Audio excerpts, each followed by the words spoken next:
Virgo, this is your tarot reading for the month of January. There's a few cards that disturb me somewhat, and then there's a few cards that lift me. I think it's a case of all's well that ends well, but we'll see. The middle card there, which is the energy that dominates the reading, is the Queen of Wands. She's a queen that works with other people, a queen that inspires other people, but can be prone to the accusation of using others. In the past, we have the Eight of Swords. This is you self-restricting yourself. Now, I don't know about what, but I think, for the last few years over the health crisis, many of us have done this. And, it's left many of us somewhat scarred. For a number of years, I wasn't allowed into a shopping mall, and I no longer want to go in one. That's an obvious self-restriction.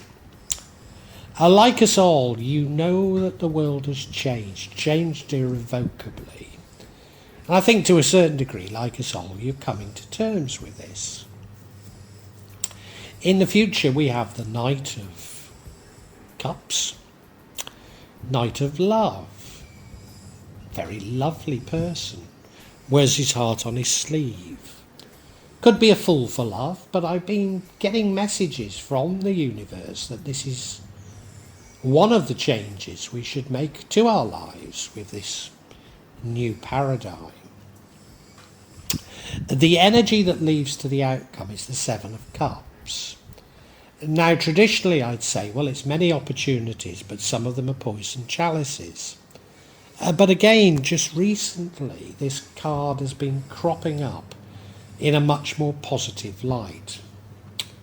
And now the really negative card we have, and this would change the outcome, is the Ten of Swords, stabbed in the back, betrayal, causing an abrupt and bitter ending. But where it's placed, we shouldn't put too much emphasis on it. Tarot only talks about energies that impact on your conscious and subconscious. It certainly isn't fortune telling.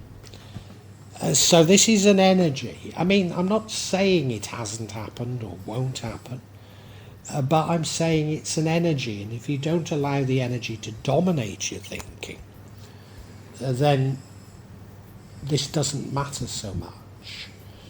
Because the ending, I think, is quite a good ending. You're winning a number of battles. Now, it's not the war, but you're winning a few things, you're doing something right, and you're gaining public recognition from it. So definitely an interesting reading that we need to unpack, and please stay with me as I try and do that.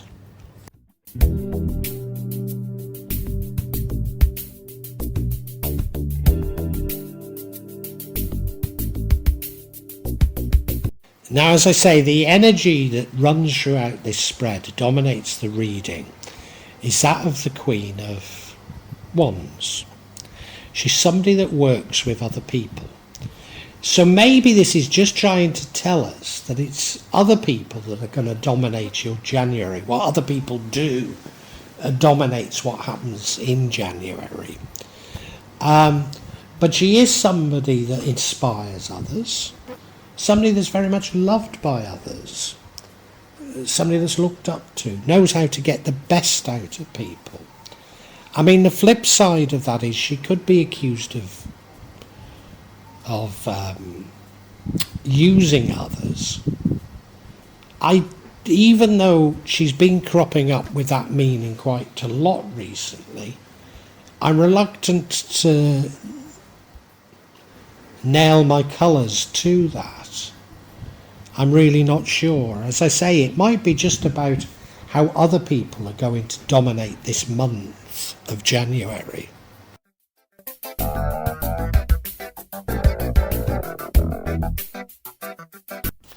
Now, if we look to the past, we have this Eight of Swords. This is you restricting your actions. There's something you're not doing. Now, as I say, it's the past. But something you're not doing. It's often in reaction to a shock. And of course, we do have this...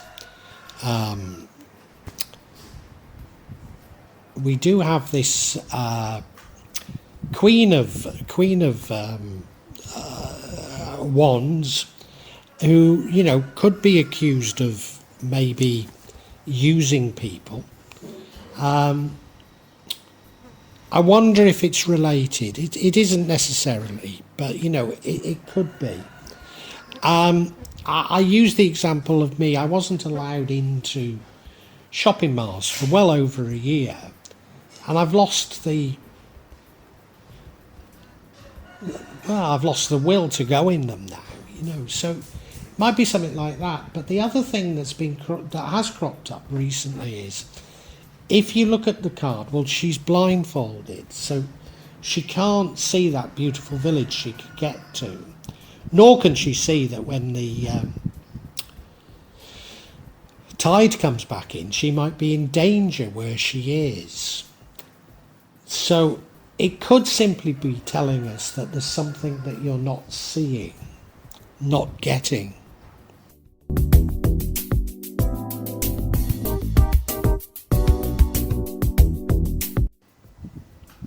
And right now we have the world, the energy of the world card. I think this is you simply being aware of the major changes that have gone on, or maybe you are coming to the end of one of your cycles and a new one's beginning. But certainly the changes that went on a month or two ago have involved us all having to change, all having to develop. And if you remember, I did say that maybe you were blind to something. Maybe you didn't fully appreciate those changes, and now you do. In fact, that would be a good explanation of this. Hopefully you've learnt the lessons of this change and can embrace it and move on. Because I do see plenty of positive signs that that's the case in this spread.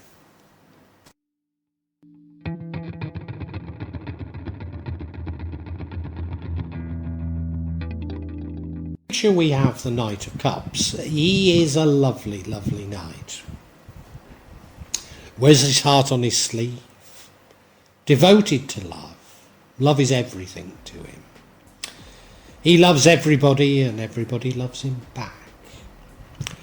And the messages I've been getting is that this is one of the changes that we do need to make in this new paradigm, as it were.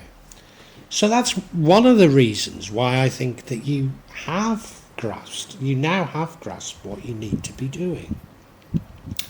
Now this is the future, as I say, but you know, you're going to grasp it.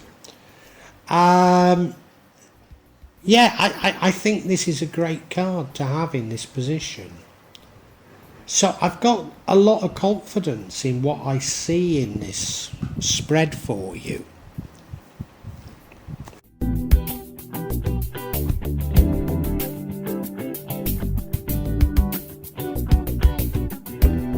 Now the energy that leads to the outcome is that of the Seven of Cups.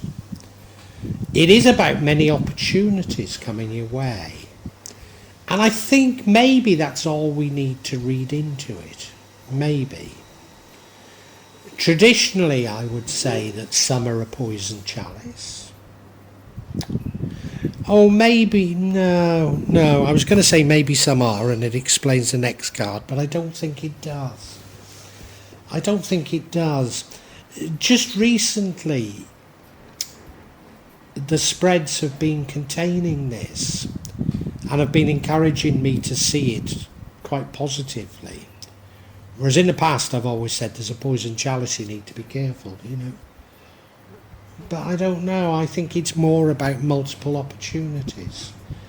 Of course, when there are multiple opportunities, some may be good and some less good, but, you know, to see it as a warning, I think, is too strong.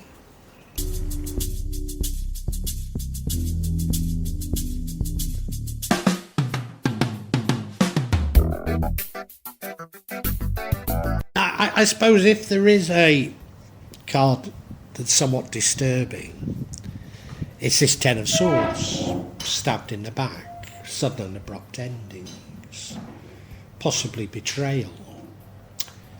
But if you're going to have this card, you couldn't have it in a better position, because this is the card that changes the outcome.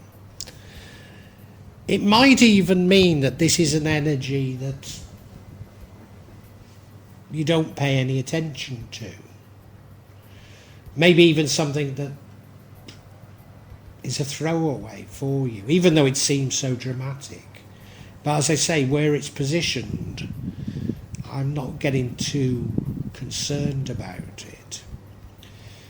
I wonder if this is a sort of a feeling of global betrayal, rather than something personal to you. I found out yesterday that oil has been found in Gaza, and I just got to say I feel completely manipulated and betrayed by this. The impact it's had on me is massive, because you then start saying, what else can we trust, you know? And it might be something like that, and I know that I mustn't dwell on this. Whatever I think about it, I mustn't dwell on it, because I will only, if I get depressed, I will stop attracting good things to me. So it's just got to be something that you take in and let it run over you, as it were.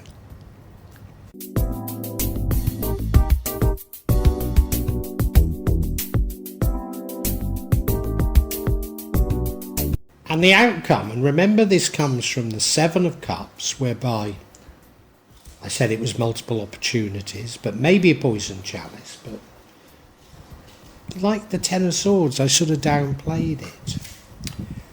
So the outcome is the Six of Wands, you scoring some victories. Now these are battles rather than wars, if you like, but you know, they're smallish steps forward. They're also ones that other people are aware of, and you get public recognition as a result. So a great card to have as an outcome. And I could see how that Ten of Swords, the stabbing in the back, would change it in many ways. But maybe I'm right, that the real way is the effect that it would have on your psychology. Am I right to be putting such a positive spin on this entire spread? Well, let's see. Let's get some clarity.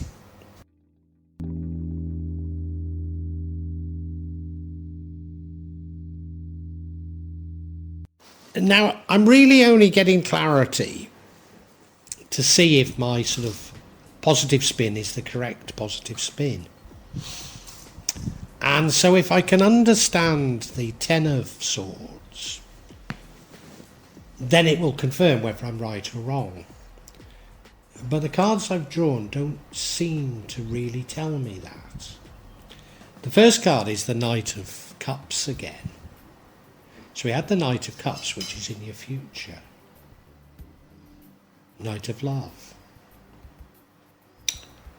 The next one is the Six of Pentacles. Could even be a childhood sweetheart, certainly thinking of the past. And the final card is the Moon card, the fear of the unknown. Don't know what to make of this. Let's look at each individually.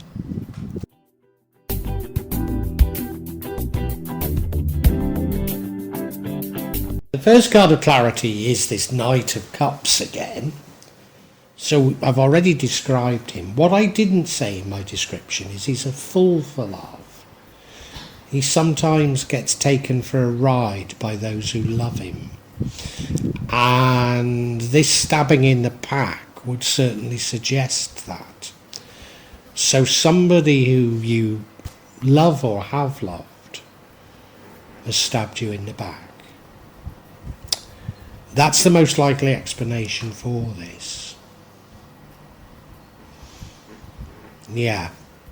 Somebody that you've trusted has betrayed you. It's caused an end of something. It might simply be the end of that friendship. You know, and maybe it's the same all over the world, I don't know, but Indonesia, people, and it might be that people come to me because they assume all Westerners are rich, even though we're not allowed to work or make business in Indonesia. But people are always coming to me asking me to borrow money, and rarely does that mean they have any intention of paying me back. And, you know, when a friend asks me, I mean, in the past I've given the money, but I've lost so many friends that way. So many friends, and it's such a shame, isn't it? You know, and maybe it's only that we're talking of.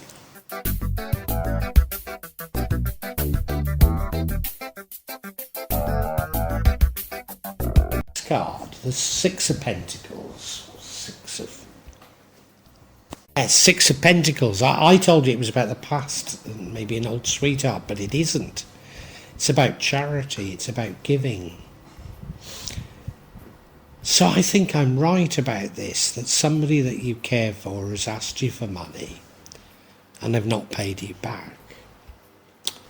And I think you'd have been willing probably to give them charity, but the fact that they promised and said you'll get it back then and, you know, no problems, and they've not paid it back, is what's really upset you.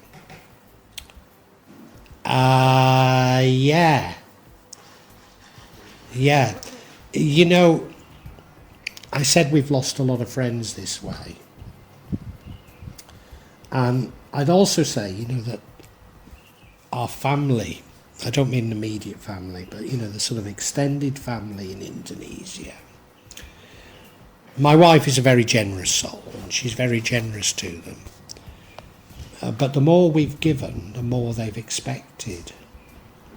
And gratitude soon turns to hatred. And that's happened to us so many times. And I think it's a similar thing to this.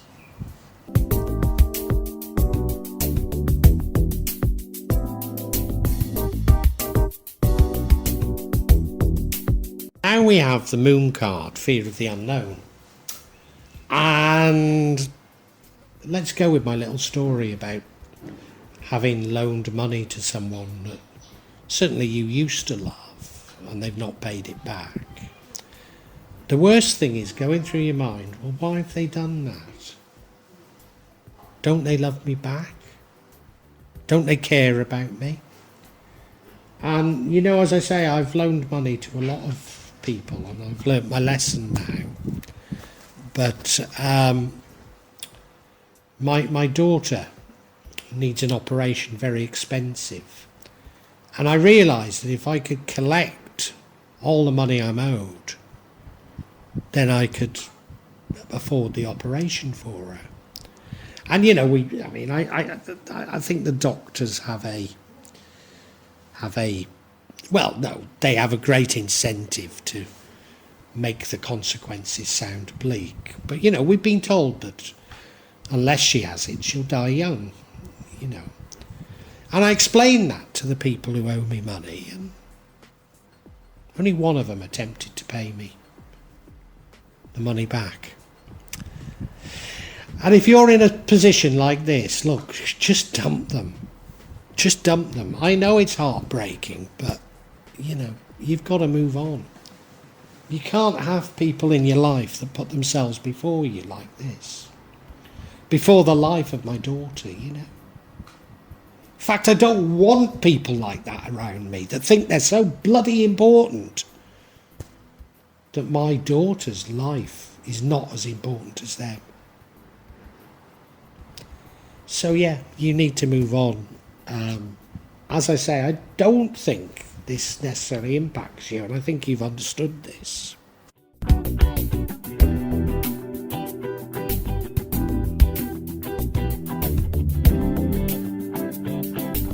Virgo, there's a subplot to what looks like a good January for you. Let me tell you the subplot. I think it's someone from the past. Somebody who maybe you love and maybe still love. And maybe they borrowed money from you and they've not given it back to you. And it has caused you to restrict what you can do, what you do. Maybe, you're simply not giving money, loaning money again because it's affected you. You would be quite happy to be charitable towards this person. But, they promised they'd pay it back and they've made no attempt. And you're fearful about what does this mean? Well, it means they put themselves above you. It's as clear as that, so move on. And I think you have moved on, in fairness to you. You know that the world has changed completely. And I think you're grasping what you need to do about it. Certainly in the future, you will be full of love. And that's exactly what the universe wants to see of us. And I think because you're making these necessary changes, you're going to be offered a number of opportunities. Not all will be as good as others, but I don't want to take the shine away from it. You will be offered a number of opportunities. And as a result, you're going to do quite well. You're going to have some gains. And people will see and recognise that this has happened to you. So the negatives that I started with, they're just energies. And if you don't allow those energies to dominate your thinking, I think January is a good January for you. I really do.